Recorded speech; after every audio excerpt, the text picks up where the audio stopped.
सुरेंद्र चौधरी ने श्रीनगर में बर्फ हटाने के कंट्रोल रूम का दौरा किया। उन्होंने बर्फ हटाने की मशीनरी का जायजा लिया है। उप मुख्यमंत्री के दौरे का उद्देश्य बर्फ हटाने के कार्यों की तत्परता का आकलन करना था।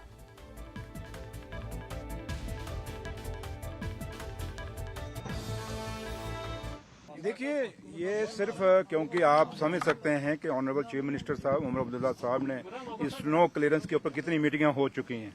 और इस बात के लिए कि लोगों को कहीं मुश्किल ना आए और कहीं ऐसी दिक्कतें ना आए जिससे लोगों को अपनी जीवन में ये परेशानियां आए, क्योंकि स्नो इस बार काफ़ी हुई है और ये खुशकिस्मती है कि इतनी बर्फबारी हुई है और काफ़ी देर बाद हुई है। तो लिहाजा उसी सिलसिले में मैं देखना चाहता था, क्योंकि इनकी स्लाइडों में तो हमने देखा, ये मशीनें सारी देखी, लेकिन मैं हकीकत में देखना चाहता था कि वाकया ये स्लाइडों पे ही मौजूद हैं या ग्राउंड पे भी कहीं ये मशीनें हैं या नहीं हैं। तो जो मैं आया तो अच्छा लगा और काफ़ी मशीनरी है मैकेनिकल डिपार्टमेंट के पास और काफ़ी इस बारी तो मैं जहाँ तक देखा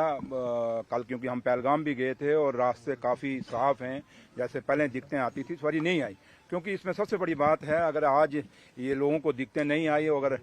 स्नो क्लियरेंस हुई है तो इसका सबसे बड़ा क्रेडिट ऑनरेबल चीफ मिनिस्टर जनाब उमर अब्दुल्ला साहब को जाता है और आप भी समझ सकते हैं